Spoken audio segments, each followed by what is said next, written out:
মোকামিয়া মাদ্রাসার বাজার যুব সমাজের উদ্যোগে আর্থিক সহযোগিতা প্রদান। আমাদের প্রতিনিধি মাসুদ আলম এর বরগুনা থেকে পাঠানো ভিডিওচিত্রে থাকছে বিস্তারিত। একটু ইমাম ছিল, তো ও অসহায় ছিল, ও পাঞ্চিয়েতে দোকান দিয়ে চলাফেরা করত। তো আমরা চিন্তা ভাবনা করছি যে ওর মৃত্যুতে একটা সন্তান মাত্র 6-7 বছর বয়স। আসলে স্থানীয় যুব সমাজ যারা আছে ওরা যে মহৎ উদ্যোগটা নিয়েছে আমি অনেক অনেক খুশি হয়েছি।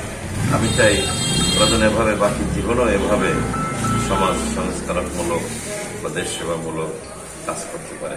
আল্লাহ যেন।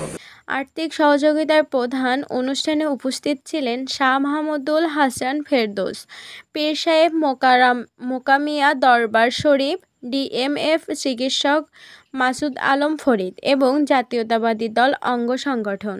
নিজেরা টাকা দিয়ে কোনো চাঁদাবাজি না, নিজেরা টাকা দিয়ে আমিও সেখানে শরীর হয়েছি। আমরা ওর ভবিষ্যতের জন্য একটা এফডিএ করে দিলাম, যাতে এই টাকাটা ও বড় হয়ে ওই উঠাতে পারবে, আর কেউ পারবে না। ইনশাল্লাহ ওর জন্য আমরা আরো খেয়াল রাখবো, যাতে ওর স্বাবলম্বী করা যায়। ভবিষ্যতে ওর বিয়ের সাথে যেন বড় হলে দেওয়া যায়, সেই ব্যবস্থা ইনশাল্লাহ এলাকার যুবকদের নিয়ে আমরা করবো ইনশাল্লাহ। আলহামদুলিল্লাহ।